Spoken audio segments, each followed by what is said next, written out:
Morning, good morning. You slept the whole night through. Good morning to you. Good morning, Agent Snake.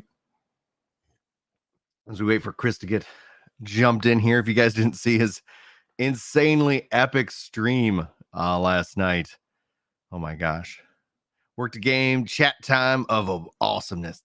Thanks, man. I appreciate that. Oh, dude. How you doing today? Oh, good. Here's Chris. Chris coming in hot after an epic stream. I was doing some work last night.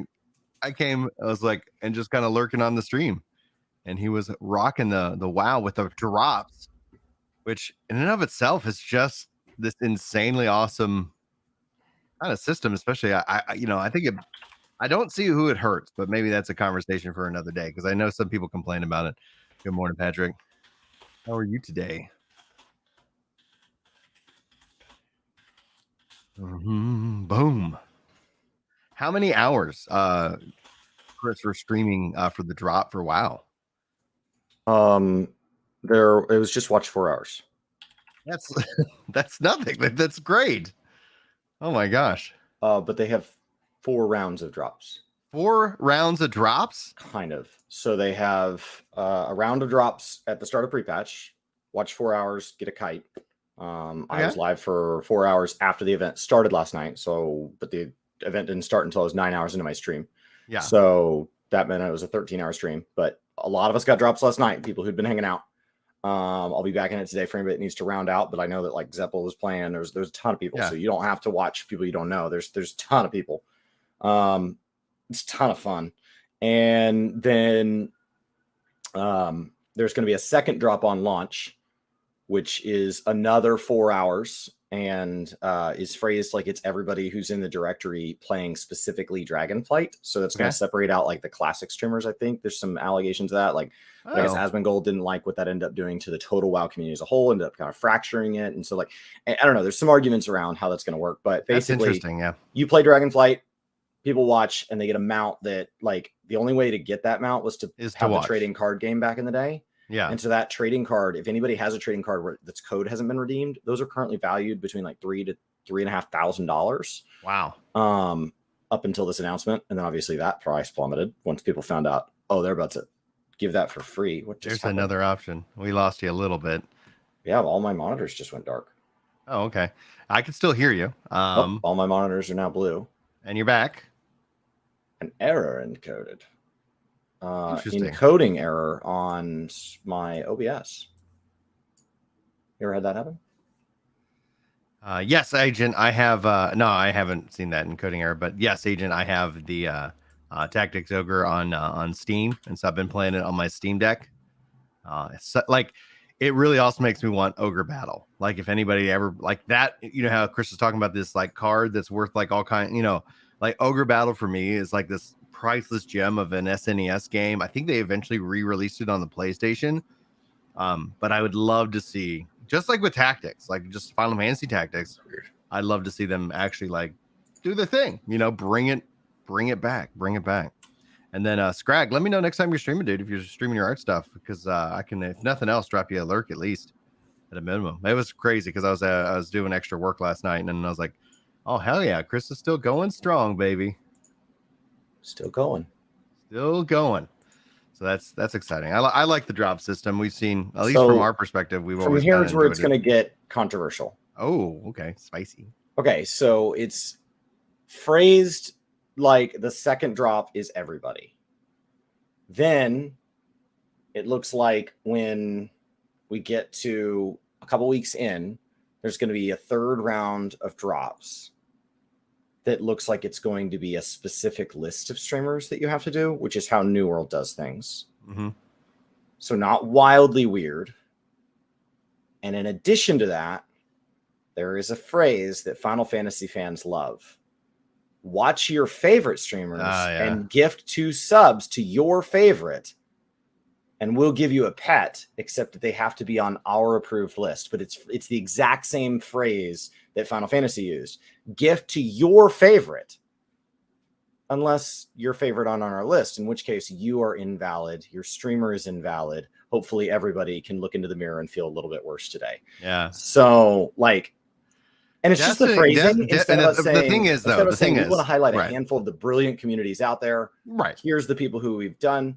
And that's fine. Like they have that power always. Absolutely. Always. The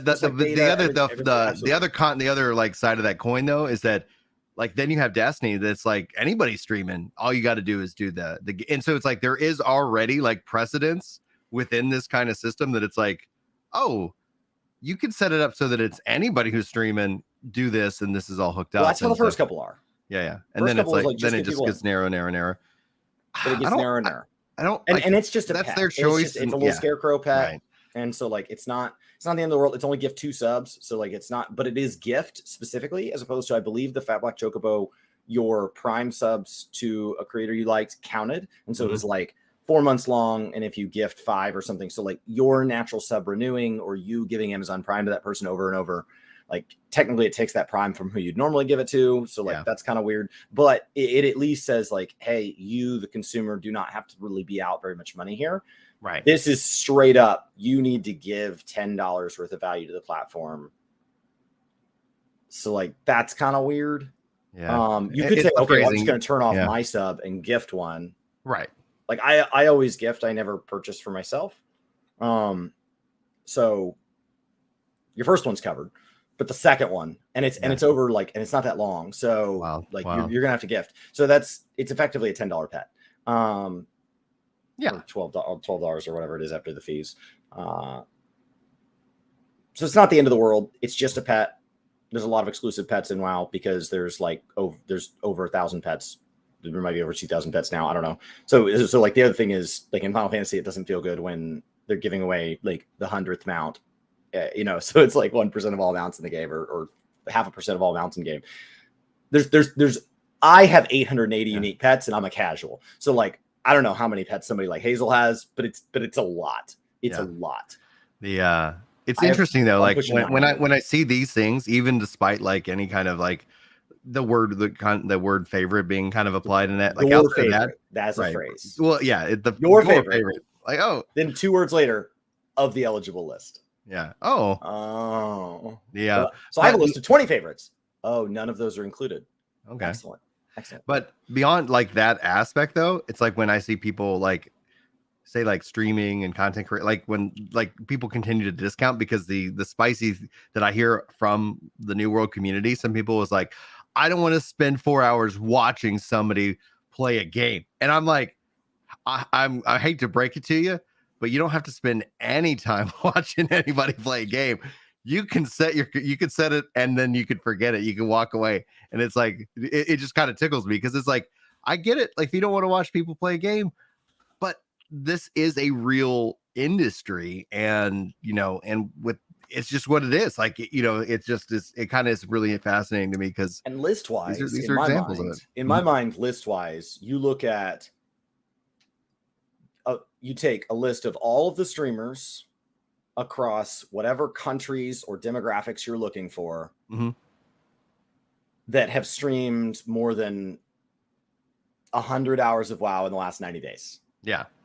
You grab all of those.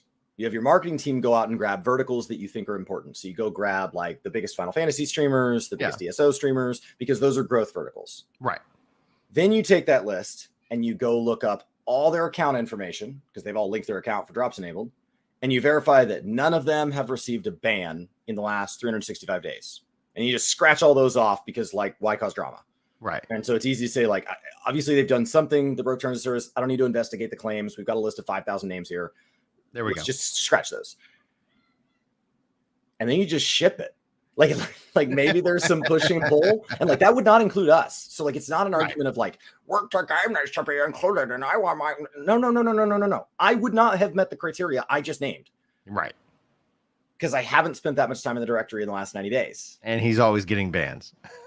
I've never been banned. I've had a couple of temporary suspensions way back in like Wrath and stuff. I had a couple of little short ones for pushing up against the edge of what TOS allowed. Never calling anybody hateful, but from absolutely pushing up against, they said you weren't allowed to do certain behaviors. And I was like, well, that's dumb. So like people who break the speed limit, right? I've gotten a speeding ticket in my life. I don't know if you have. No. I don't think it's the biggest rule to push against. Yeah. I have pushed against it. I don't know if I could tell this. I have paid the fine. I have moved on with my life. Yeah. I've gotten through life on my good looks quite a lot. And so anytime I've been pulled over, I'm pretty charming. So I was like, that's always what it is. I mean, the nice thing is we have deferred adjudication. So like it's never hit my car insurance because all you have to do is not keep getting speeding tickets. Yeah. So like if I wasn't paying attention and I was doing 5 or 10 over on the highway and got pulled over, because in Texas highways, there are times that you're the only car for like a mile when you're driving back from West Texas. Mm-hmm. So you're just hanging out. And so you get pulled over and they were like, hey, I got you going this fast. And you're like, that's probably true. And then you do deferred adjudication, you do your defensive driving, and then it goes away. And like it costs you money. So like you're definitely more careful moving forward.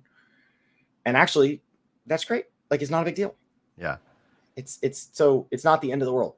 I've gotten a lot of parking tickets in my life. I don't know about you. I've gotten a lot of parking tickets because so when we moved to DC, I got one parking ticket every 30 days for my first 11 months there. We were in our 12th month of living there when I went a full 30-day window without a parking ticket. And they were for stupid stuff. The spare tire on my Jeep was technically hanging past the line because the road's on like a slope. And I'm like, from what angle? Like it just... Or there'd be a sign with like 72 instructions. And they're like, well, you were 5 minutes over the line on line 42. So anybody who's lived in like New York City or something where there's these comical pictures of like, it's every day except for Monday, but also on Mondays, but not from Tuesday to 2 to 3 unless there's sandwiches being sold at that place across the street. And like, there's just ridiculous. And you're like, I'm trying. I put money in the meter. I parked close to the curb, facing the right direction in what I believe was a space. And I got, and a lot of tickets weren't that bad. A lot of the tickets were like, $20. And so you just go pay it. Annoying. And you can pay it online. So you're like, you just pay it. And you're like, well, the parking garage was $25. So I think I came out ahead. Or the parking garage was 20 and the ticket was 40. It's like, well, I mean, that sucks. Yeah. But I did. The worst part is I paid for parking and then got a ticket. Well, now I feel stupid. I should have just parked illegally if I know. And then just gotten the ticket. Yeah. And then just gotten the ticket. And that's just my overpriced parking. That's what made it expensive, is that I was always paying for parking and then getting a ticket in paid parking. Yeah. This is stupid. My door's slightly open. I'm going to close it. And then you want to get me up to speed on all that is 6.3? Yes, cool. I do. Sweet.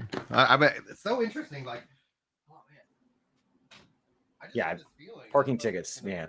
And out, but with like all these different like drops and different campaigns and with the twit, like I'm wondering to see like what the, like, we won't really know until like probably this time next year about the Twitch like ads. Cause I saw somebody over on Twitch yesterday, like, oh my gosh, so many ads, etc. And it's like, YouTube is on its way. YouTube is on its way to start throwing ads in front of people's face. Cause like live streaming in and of itself, outside of the financial support that you give, well, it's expensive, but like the only real value that allowed it to happen was like so many, just like Pharma Girl, right? Like we just continue to praise her, Phil the Meme, like so many of you, Thomas Young, archivists, like archivists as well from Aorzean Archives. Like there's so many of you guys that have like enabled this, and then the ads actually stepping themselves up. It's like it feels like a relief valve that's coming in. So I just wonder, I have exciting news. Yes, what is December, guys? While Brian and I will be getting less money from the ad incentive than the month of November,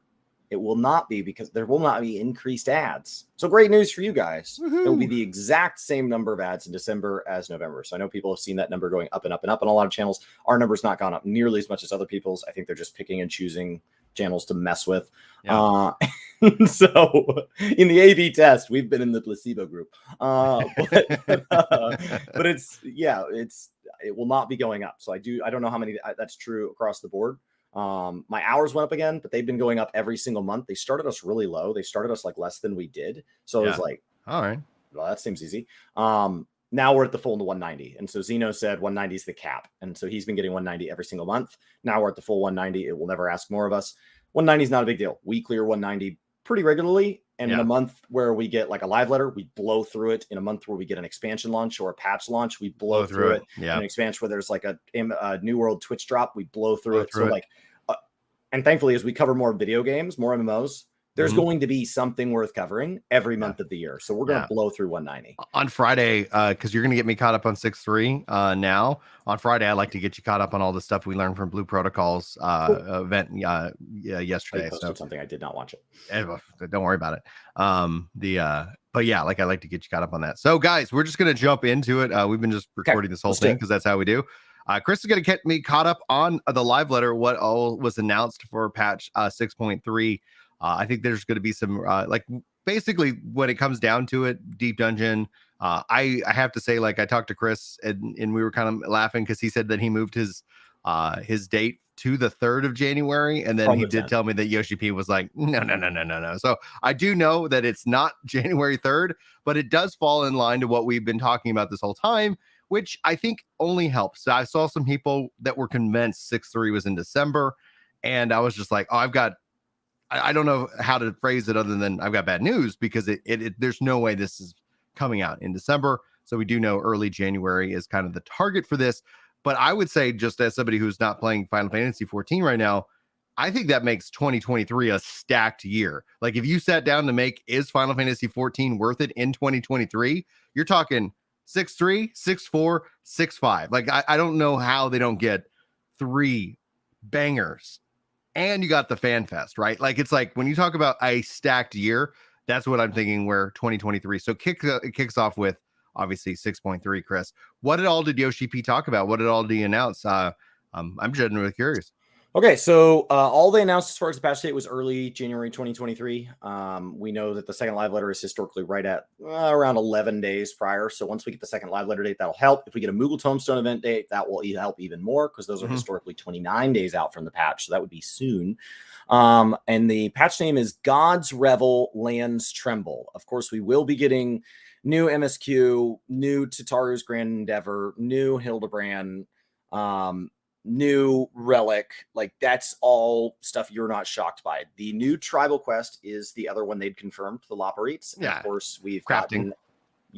Because that's the missing one. So like I think there were a couple people watching that were a little surprised that we could call it out that specifically, but most people were like, that's amazing, Chris. What a real prediction there. The other one they already showed us a picture of doing the only thing they have not yet represented. The new dungeon's beautiful. They got a couple of screenshots, looks amazing. Haven't told us what the trial is. The Unreals, they're just going to keep moving down that line. So obviously Sephiroth fades and we just move. They did confirm an Unreal for 6.3. Yep. That's so good for the Unreal Raiders. Like I was always kind of thinking like back when they unfortunately had to miss, but I was like, oh yeah, an Unreal leading up to the expansion. What a great hype event. You can have all these new people coming back for the expansion. And then it missed. So kind of now I'm just like, yeah, target it for the 3 because then you still have it as a part of any kind of build up because it is such for a smaller part of the community, but it's still, I think it's a valuable thing for that community that loves those ultimates. The next ultimate raid the next alliance raid is called Euphrosyne, which means that Chris, I guess, predicted that name, Chris the mod. So he already said that he knows what the third one is. So the lore speculation community, I'm sure, is on fire from everybody that tried to call that. The new ultimate duty will release 2 weeks after 6.3. So we are getting an ultimate with 6.1. So that'll be super exciting. And then the deep dungeon is called Eureka Orthos. Okay, so there is that. So from a lore perspective, I would then begin to speculate that we know that the Eureka that we got was inspired by the Crystal Tower's Eureka. So in Final Fantasy, Eureka was this like weapons vault that was under the Crystal Tower, and that's under or interdimensional. And I'm probably butchering it from like a pure Final Fantasy fandom. So I would bet that this would then connect with the Crystal Tower. Okay, so it's going to be a generally identical deep dungeon. Nothing shocking. Starts at 81. You'll be able to level through it. They didn't reveal anything else really. They will need to have done those same first 50 levels of Palace of the Dead that I believe you had to do for Heaven on High. So yeah, it's basically going to pick up off that system. I imagine they'll show it to us in part 2 of the live letter. Duty support stayed on schedule. Got the rest of Heavensward MSQ dungeons. So it picked up the 6 MSQ dungeons that it was missing. There will be job adjustments to both PvP and PvE. The biggest one they announced was that Paladin would be getting what sounded like a pretty heavy consideration there. And then we're getting a new map for Crystalline Conflict. Mm-hmm. So That's they great. said we were going to do more across this expansion. So they're Mhm. just delivering on everything the roadmap. Any updates like on Feast or anything like that? No, it's all going to be crystalline conflict focused. Now we are getting relics for crafters and gatherers. Those are coming back. And then there's a ton of island sanctuary updates. I didn't expect those till 5.4 because they had said there would be island sanctuary updates in 0.4 and 0.5 that sounded like it expand the island, but this was a whole bunch of quality of life and new cosmetics and all sorts of cool things there. This is the 0.3 patch, so it is a ton of new UI. So since we came off all of that add-on drama yet again, a lot of those things have had a chance to work their way into the game now. So now the damage type is going to show. Oh, so thank goodness.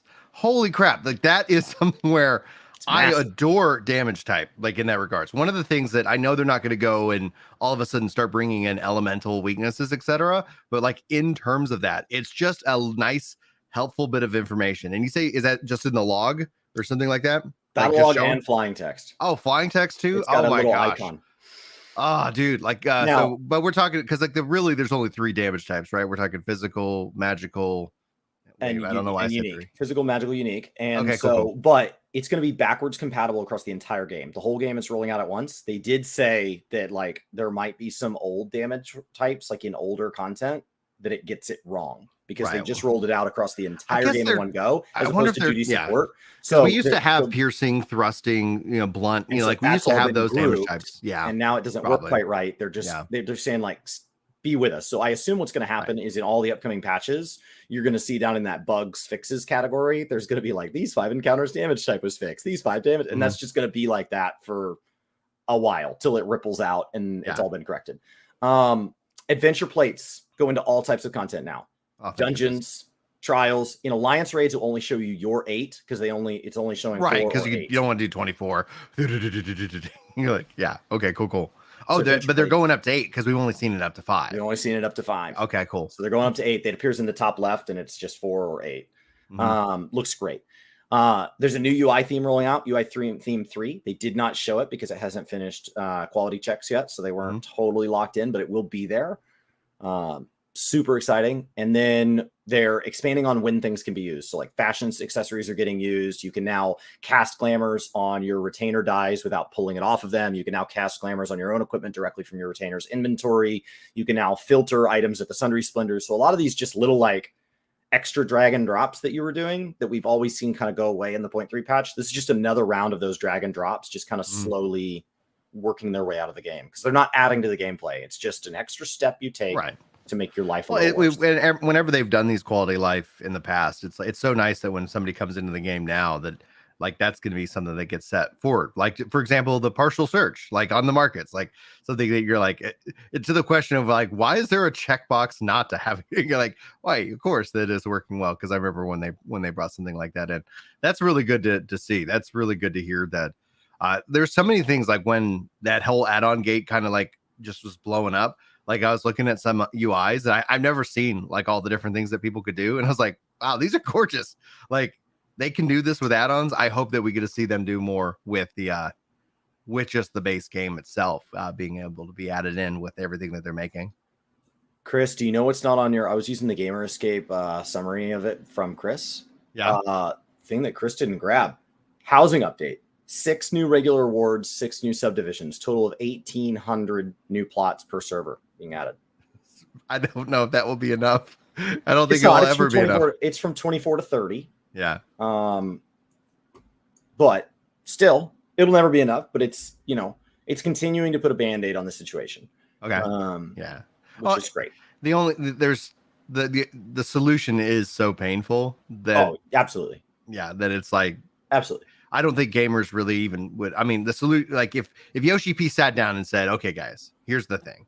We can do and redo housing at the cost of like another year delay on an expansion or something. Like, and then I think everybody would be like, I'd rather have the expansion than, some kind of massive dev cost for them to like rebuild the housing system in 14.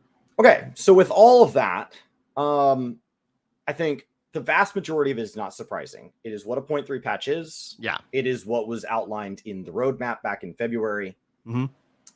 We are obviously getting more details. We knew we were getting a deep dungeon. They showed us a picture. It looks pretty elegant. Looks like kind of almost like a Oh, fun. coils, warring triad type thing. And so, Yeah. and then it's called Eureka. So that's going to cause a fun, Which would tie, like, just, if they tie it into the Crystal Tower, in that regards, I think that'd be really great. For sure, for sure. I do. Gosh, I would. Are so they bringing in like lost actions and things like that? Or did they talk they about didn't anything? tell us Okay. anything. They just said it would work like a typical deep dungeon. But the question is like, what does that mean to them these days? Right.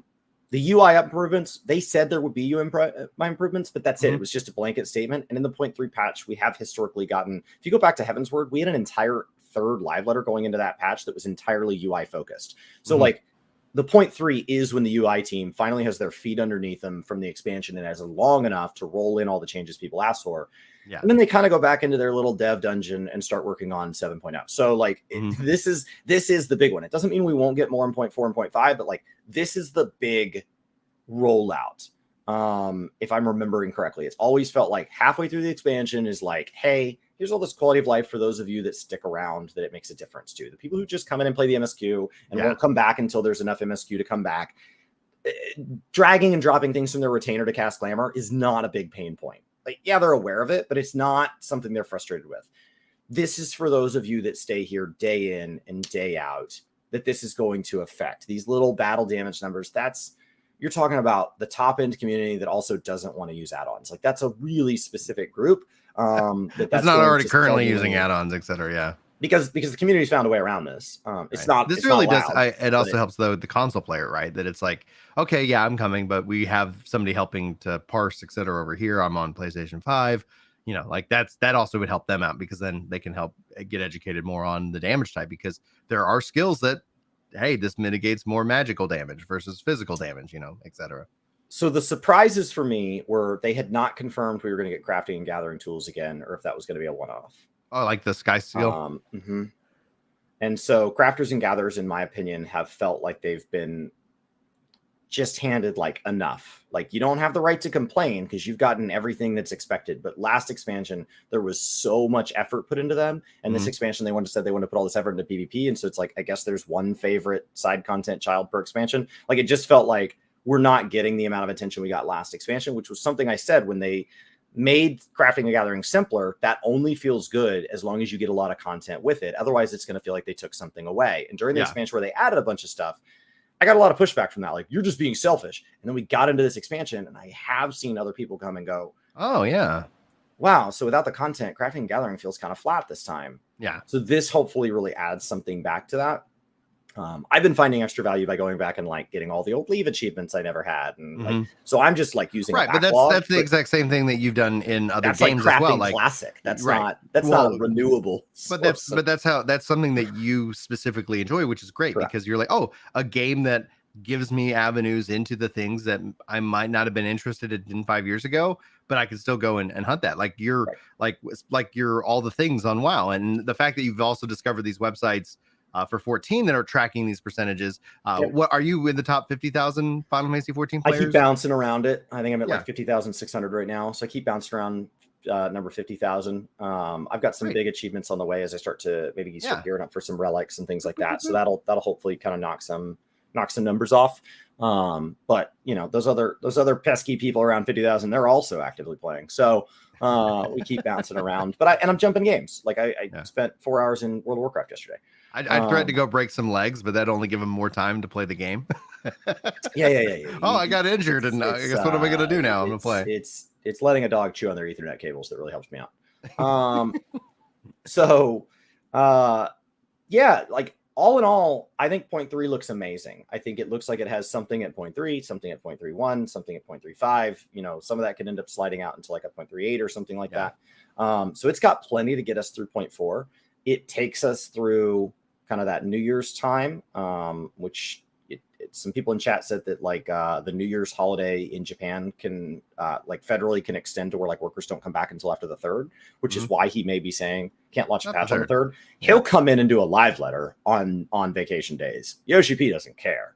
But he's not going to ask his team to come in and support a federal holiday. So, just like in the US, we've had issues when there's federal holidays around the end of the year with patch launches for World of Warcraft, and they've had to be pushed by a week because federal holidays. And so like, that's not the culture bleeding into the game. That's just literal local regulations bleeding into the game.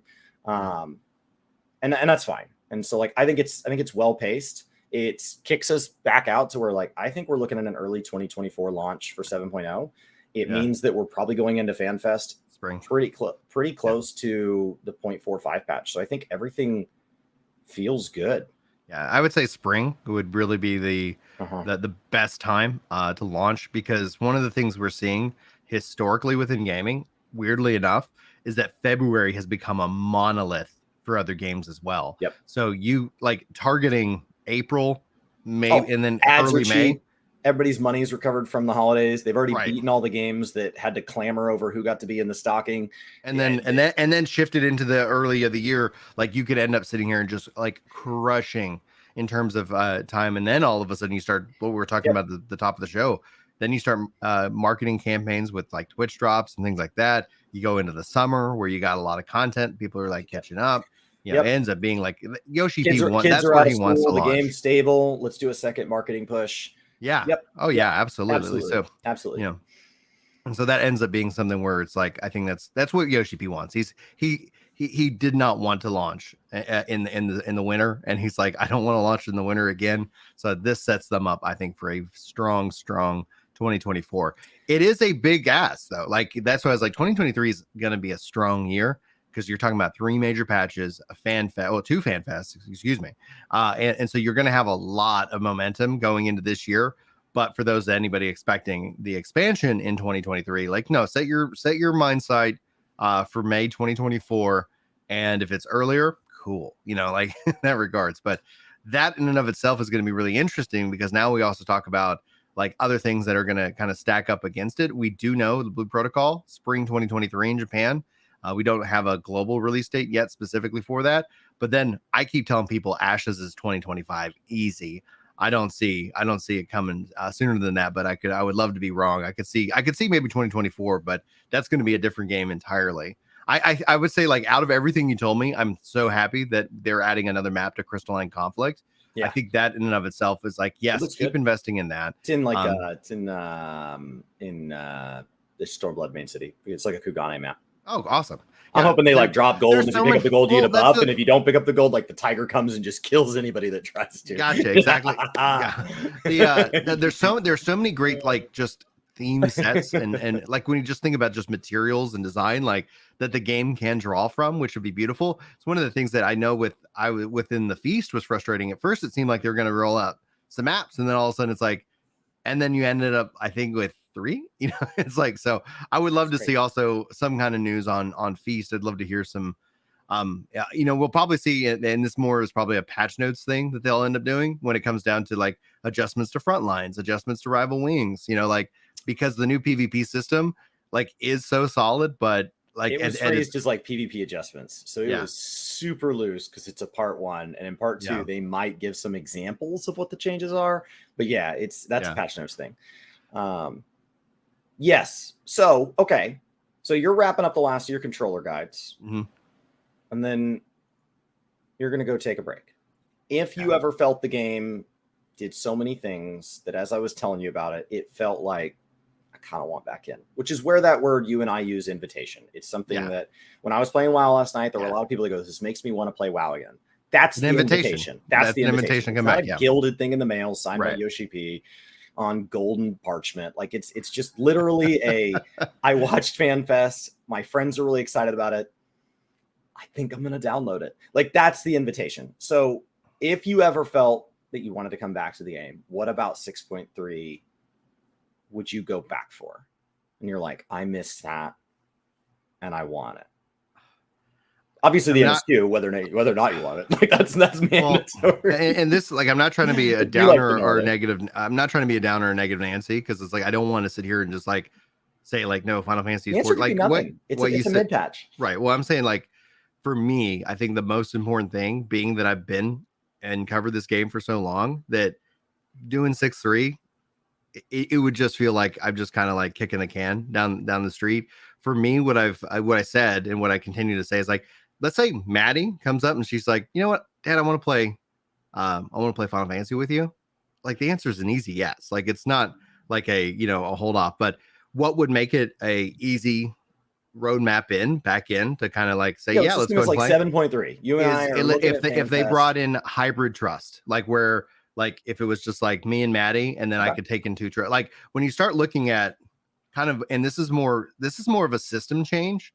It's the structure in which that the game has this single player mode or it has this multiplayer mode, and there's really this weird gap between there's no reason that the duty support system can't move towards letting you mix and match, especially as they talk about the duty support system expanding to 8 and possibly even 24 player. It would be really nice if that doesn't mean 23 AI or 0 AI. Like, what happens if I have 7 friends that want to do the Alliance raid? Can we have the other 2 Alliance raid parties be AI? There's no reason. Well, and it's like, I was assuming, let's assume like 7.3, we're looking down the barrel at FanFest for 8.0. You decide to come back. Obviously, you're re-clearing all the story. Re-clearing all the story you missed. 0.3, 0.4, 0.5, 7.0, 7.1, 7.2. You got a mountain of story to get through. Right. What is the side content that's worth going, my God, I got to dip out for that? It would be something along the lines of what we've seen with Eureka and Bosia. Like if they literally go and say, like, and again, from a software engineering perspective and the amount of work that I don't want to curse the community with like my wish list, right? But let's say they say 7.0. Let's say they say 7.0, like, hey, these zones, we're gonna funnel in like the data center, and so the zones are gonna be popping, right?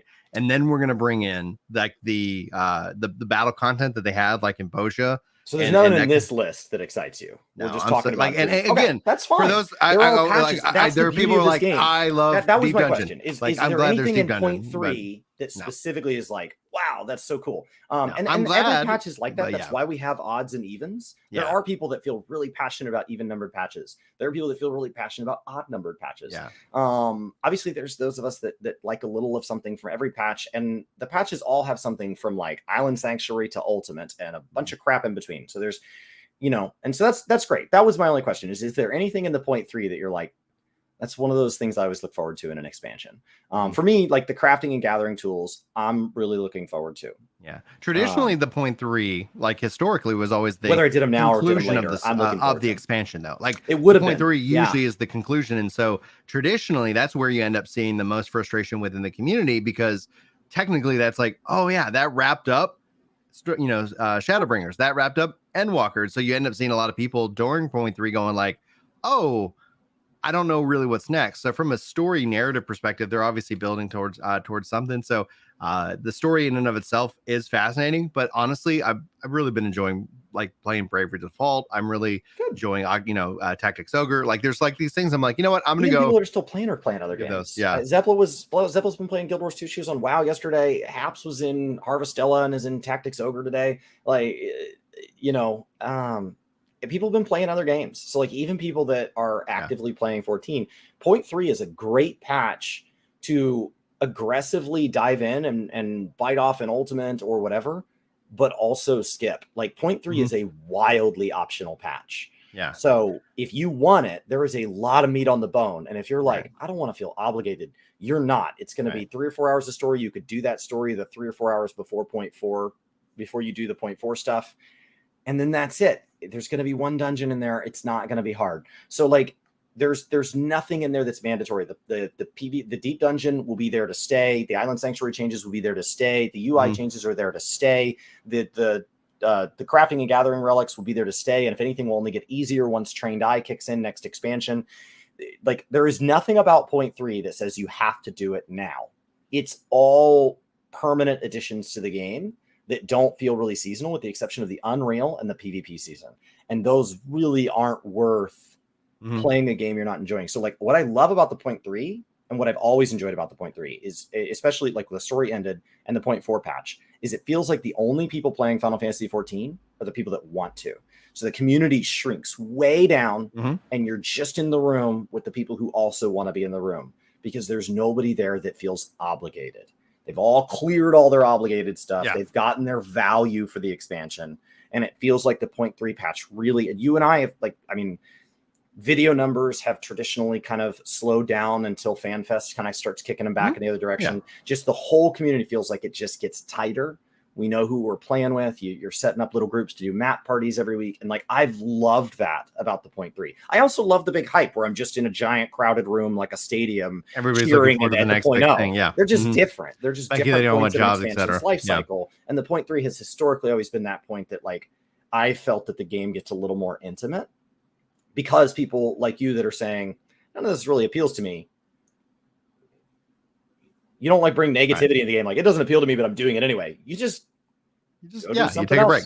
Like, you just get so like at its core, like obviously I think 7.0 is going to be an interesting time, but like what I said is like I don't want to set up a false expectation that 7.0 is my invitation back into the game, because it's like I don't want to sit here and be like, oh, he's going to come back and play 7.0. And it's like, well, maybe, but it's like at its core, like I really loved my Final Fantasy 14 experience. It felt with Endwalker this sense of like massive accomplishment and a massive conclusion. So it's like, okay, this is a really good time to kind of take Yoshi P up on his word.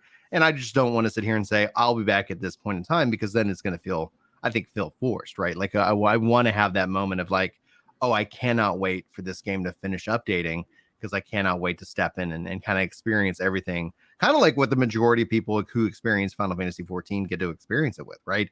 Like the majority of people we know for facts, because like you see all the numbers and the data, like it's after the expansion, people take long, like 2-year breaks basically, and then they come back for the expansion. And well, I mean, just in terms of like when you start looking at the trend, right? Like, and then some people come back at different points in an expansion cycle, which is really interesting. But metrically, like it's such a like Yoshi P has a right when it comes to the majority of MMO players. Like there aren't the volume of people who just like play one game and only that one game for decades. It's like that was the old model, and it doesn't bring in a healthy standard for the future. The odd patches are the catch-up patches. The problem is the 0.1 has the bleed over from the expansion, so it's still hyped. And the 0.5, there's an expansion on the way, so it's still hyped. So the 0.3 is that middle ground. I think that's great. And I just wanted to kind of go over what the game had coming and kind of keep you up to speed with it. I say we got some returners like 3 Energy in Twitch chat right there saying like just came back after a 5.5-year break. So I was seeing that. It's always great to. Sorry, dyslexic. 5.1 years away. Okay, no, 1.5. Yeah, it's an exciting time, and it's a great time to get back in if you want in. It's a great time to step away if you want to step away. I like the 0.3 patch because it feels more optional. Don't get me wrong. WoW's in the exact opposite point of its cycle. I felt like, man, I should log in and do the pre-patch stuff. And I was excited to do that. And like the zones were just chaos with so many people. So I'm experiencing both feelings simultaneously, where like, I love that when I log into 14, it's this intimate group of passionate fans that are being there, as well as the new faces that are returners or new. And that's it. And that's all that's there. Everybody else is away doing other things right now, playing other games, taking a breath. Meanwhile, I'm over here in World of Warcraft as another part of my day, and it's the exact opposite. It's just chaos for chaos' sake. And those are just two very different gaming experiences. And I love them both dearly. Right. Guys, that's our 6.3 discussion. Chris, thanks so much for hanging out and getting me caught up to speed. You've got a big day. You've also been doing so much over on Twitch. I got the link in chat, also in the description, guys. So if you want to go hang out with Chris, talk more about 6.3 or what's going on with World of Warcraft or what's going on with MMOs, Chris knows. He is quickly becoming the MMO expert across the internet based off of all of his investments. So thanks for joining us. We'll see you next time. All right. Guys, I'm going to hit end stream. If you guys want to go hang out with Chris, the link is there for you. Thanks for joining us for the live show. Hopefully you guys enjoyed it. We'll be back. Most likely we'll probably be Friday, but I'll let you guys know. Friday tends to kind of stack up all together for me. But we're trying to give you guys live shows Monday, Wednesday, Friday here on Work to Game. So, and broadcast, wave it out.